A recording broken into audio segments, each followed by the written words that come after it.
사도행전 20장 32절 말씀 함께. 지금 내가 여러분을 주와 및 그 은혜의 말씀에 부탁하는 그 말씀이 여러분을 능히 든든히 세우고 거룩하게 하심을 입은 모든 자 가운데 기업이 있게 하시리라. 함께 읽으신 말씀은 바울이 에베소에서 3년간 사역을 하다가 이제 그들을 떠나서 예루살렘으로 올라가려고 하는 마음을 가지고 바울이 에베소 교회 장로들을 밀레도로 모이라고 이야기하고 거기에서 마지막 이별의 설교를 하고 있습니다. 이 이별의 설교에서 바울은 내가 여러분들을 다시 만날 수 없을 수도 있다라고 하는 말을 했습니다. 왜 그런 말을 했는가 하면 바울이 예루살렘에 올라가면 그를 죽이려고 하는 사람들이 있다라고 하는 것을 바울이 알고 있기 때문에 그렇습니다. 그리고 바울이 그 마지막 말로 하는 말이 오늘 함께 읽은 32절의 말씀입니다. 지금 바울과 에베소 교회 장로들이 3년간 사랑을 아끼지 않고 자신의 모든 것을 쏟아부어서 하나님의 자녀로 자라나도록 양육한 에베소 교회 장로들과 헤어지는 그 시간을 지금 이렇게 이야기. 내가 여러분을 에베소 교회 장로들이고 또 에베소 교회를 이야기하고 있습니다. 주와 및 그 은혜의 말씀에 부탁하노니 주 우리 주님 예수님께 부탁한다. 그리고 및 그 은혜의 말씀에 부탁한다. 말씀에 에베소 교인들이 지금까지 성장해서 믿음의 모범을 보이는 장로가 되기까지 바울은 하나님의 말씀, 그 말씀으로 에베소 교회를 양육했습니다. 하나님의 말씀대로 예수 그리스도께서 받으신 고난, 그리고 그 고난을 왜 받으셔야 했는지 그것들을 자기가 몸소 체험했지. 그 체험한 말씀, 그리고 구약 성경에 말씀하고 있는 하나님은 어떤 분이신가라고 하는 것을 말하고 있습니다. 바울이 에베소 교인과 헤어지는 이 시간, 이 지금이라고 하는 시간에는 신약 성경이 아직 쓰여지지 않은 시간입니다. 여기에 말씀은 구약 성경을 이야기하고 있습니다. 주와 및 그 은혜의 말씀, 다시 말하면 아버지 하나님과 또 하나님의 율법의 말씀, 우리 구주 예수께서 보여주신 삶으로 양육한 것처럼 그렇게 살아가기를 부탁한다라고 말씀하고 있는 것입니다. 하나님께서 말씀하신 말씀대로 살아가기를 바라고 있고 예수 그리스도께서 구원하신 그 구원의 은혜를 기억하며 매일의 삶을 살아가기를 부탁하고 있습니다. 왜 그렇게 그 말씀과 우리 주님의 은혜에 부탁하느냐? 32절에 이어서 말씀하기를 그 말씀이 여러분을 든든히 세웠다라고 이야기합니다. 그 말씀이 여러분을 든든히 세웠기 때문에 그 말씀에 여러분을 부탁한다라고 말합니다. 그 말씀이라고 하는 것은 무엇일까요? 그 말씀이라고 하는 것은 우리 생활의 기준이죠. 예수님이 하셨던 생활의 기준, 하나님의 말씀입니다. 창세기 20장에 하나님은 이스라엘 백성들에게 10가지의 계명을 주셨습니다. 그 계명 첫 번째부터 네 번째까지는 하나님을 온전히 사랑하라 하신 말씀이고요. 다섯 번째부터 열 번째까지는 내 이웃을 내 몸과 같이 사랑하라 하신 말씀입니다. 하나님을 사랑하고 이웃을 사랑하는 것, 그것이 십자가의 사랑이다라고 말씀하고 있어요. 그것이 말씀의 전부이다라고 말씀하고 있지. 예수께 어떤 사람이 물었어요. 첫째 되고 가장 큰 계명이 무엇입니까? 그랬더니 예수님 뭐라고 말씀하시지요? 하나님을 사랑하고 내 이웃을 내 몸과 같이 사랑하라 라고 하는 이 말씀 가운데 이와 같으니 그 말씀하십니다. 하나님을 내 힘과 목숨과 뜻과 모든 것을 다해서 사랑하는 것은 그것과 똑같은 것이 무엇인가 하면 내 이웃을 내 몸과 같이 사랑하는 것이다 말씀하셨어요. 말씀에 부탁한다. 이 말씀이 여러분을 능히 든든히 세웠다 라고 하는 이 말씀의 의미는 하나님을 사랑하고 그와 같이 내 이웃을 내 몸과 같이 사랑하는 삶의 실천이 우리를 든든히 세웠다라고 말하죠. 그 말씀 그리고 그 삶의 실천 그것은 무엇입니까? 우리가 찬송한 것처럼 예수 닮기 원합니다. 진심으로 진심으로 진심으로 우리의 진심으로 고백한 것 예수 닮기 원합니다 라고 하는 예수 닮는다 라고 하는 것은 신자가 된다는 거죠. 믿음의 사람, 말씀의 사람, 예수 그리스도의 사람, 그리스도인은 그리스도를 닮은 삶의 모습을 나타내야 한다라고 말씀하고 있는 것이죠. 그래서 바울이 말씀하기를 그 말씀이 여러분을 능히 든든히 세웠다라고 말씀하고 있는 거예요. 예수 닮기를 원하는 우리의 마음의 중심이 그 말씀을 기준으로 생활하는 우리 삶의 실천이 우리를 든든히 세우셨어요. 그래서 거룩하게 하심을 입은 사람이 되게 했지요. 그리고 하나님을 사랑하는 모든 자들 가운데 기업이 있게 하실 것이다 말씀하셨어요. 여기 기업이라고 하는 것은 우리가 영원히 사모하고 우리가 영원히 있게 될 천국을 말씀합니다. 거룩하게 하심을 입은 모든 자들 가운데 기업이 있게 하시리라. 우리의 영원하신 기업 예수 그리스도 그리고 예수 그리스도께서 계신 천국 그곳에 우리가 가게 될 거다. 바울은 거기에서 다시 만나게 될 거다 말씀하고 있습니다.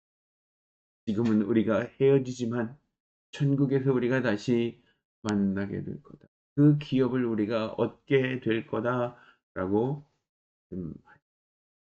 그 말씀이 여러분을 든든히 세웠다라고 하는 이 말씀.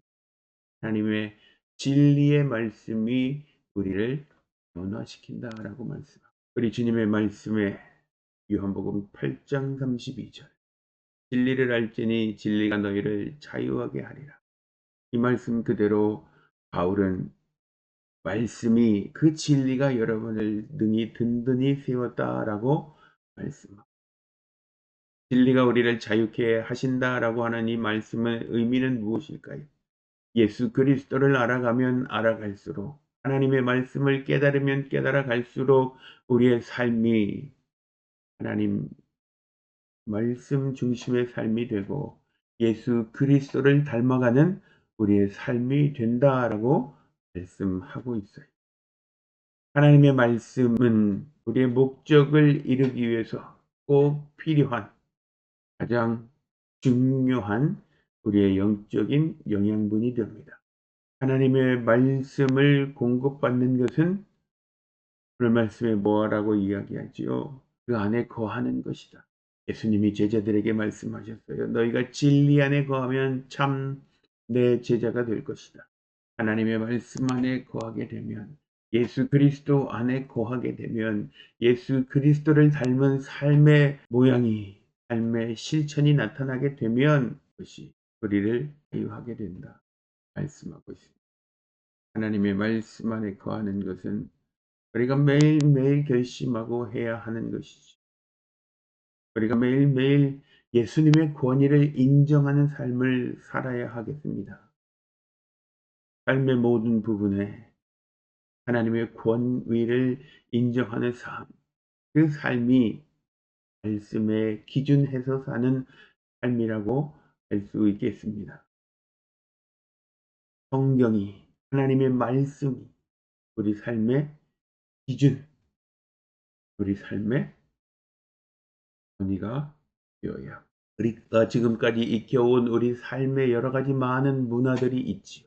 어릴 때부터 자라났던 가정의 여러 가지 환경들이 있습니다. 그런 것 중요하지만 그것보다 먼저 하나님은 우리에게 어떻게 말씀하시는가라고 하는 것이 중요하다라고 하는 거죠. 하나님은 내게 뭐라고 말씀하시는가? 이 상황에서 예수님은 어떻게 행하셨을까? 내가 처한 이 상황이라면 예수님은 어떤 행동을 하셨을까? 어떤 판단을 하셨을까? 라고 하는 것이 예수님의 말씀의 권위를 주는, 예수님의 말씀의 기준으로 살아가는 우리의 삶이 된다고 하겠습니다.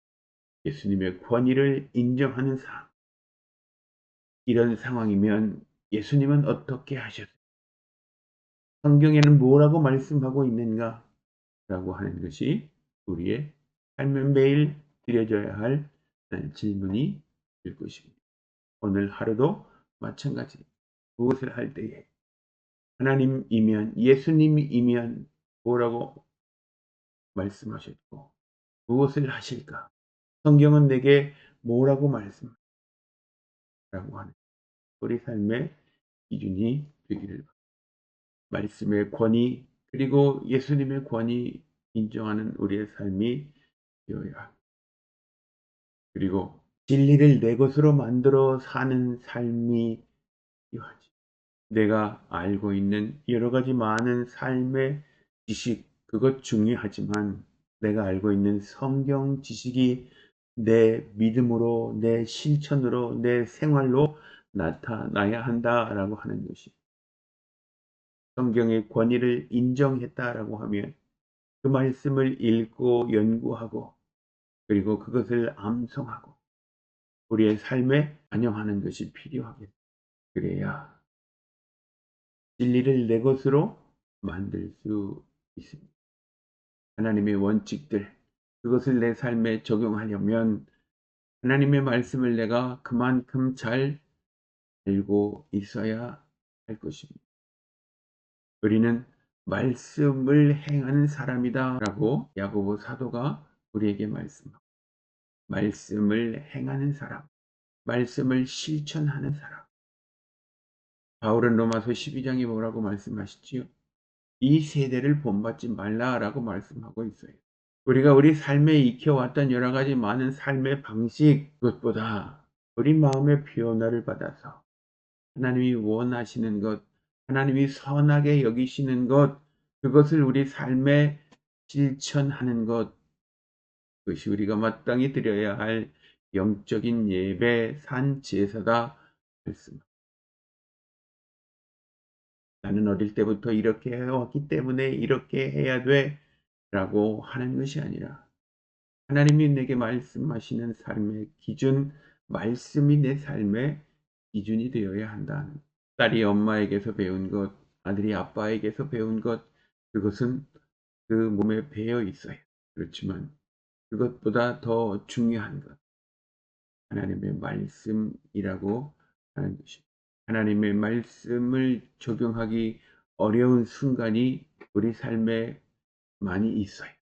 우리 본성이 드러날 때인지, 우리 감격이 격해지고 우리가 원하는 우리 삶의 방식에서 우리가 익숙한 것을 주장하면 하나님의 말씀을 적용하기가 어렵습니다. 그래서 개인적인 적용을 다른 사람과 나누는 것이 중요하죠. 그 나눔을 통해서 내가 그렇게 살겠다라고 하는 삶의 의지를 이웃과 함께 검증하는 의미도 있기 때문에 그렇습니다. 하나님의 말씀을 연구하고 깨달은 것, 그리고 그렇게 실천하는 것, 그것이 예수님을 닮아가는 가장 좋은 방법입니다. 말씀을 기억하면서 다시 한번 생각해 보기를 원하는 것은요, 예수님이 하셨던 말씀이에요. 진리를 알지니 진리가 너희를 거룩하게 할 것이다, 자유하게 할 것이다 라고 하는 말씀입니다. 진리 안에 거하는 삶, 그 삶이 되기를 바랍니다. 너희가 내 말에 거하면 참 내 제자가 되고 진리를 알지니 진리가 너희를 자유하게 하리라. 하나님의 말씀을 읽은 대로 그 말씀이 여러분을 능히 든든히 세우사 그들의 마지막까지 하나님을 예수님을 예배하는 삶이 변하지 않을 것이다 라고 말씀합니다. 능히 든든히 세우사 마지막까지 그들의 생의 마지막까지 하나님을 따라가는 삶이 되게 할 것이다. 그 말씀이 그렇게 할 것이다 라고 말씀하고 있습니다. 진리의 말씀이 우리를 붙잡아 줄 것이다 라고 말씀하고 있어요. 우리는 그 진리의 말씀을 붙잡고 그 말씀을 따라 살기를 힘쓰는 우리의 노력이 우리의 정성이 필요합니다. 우리의 마음과 목숨과 힘과 정성을 들여서 그 진리의 말씀에 우리를 든든히 세우는 저가 되기를 주의 이름으로 축원합니다.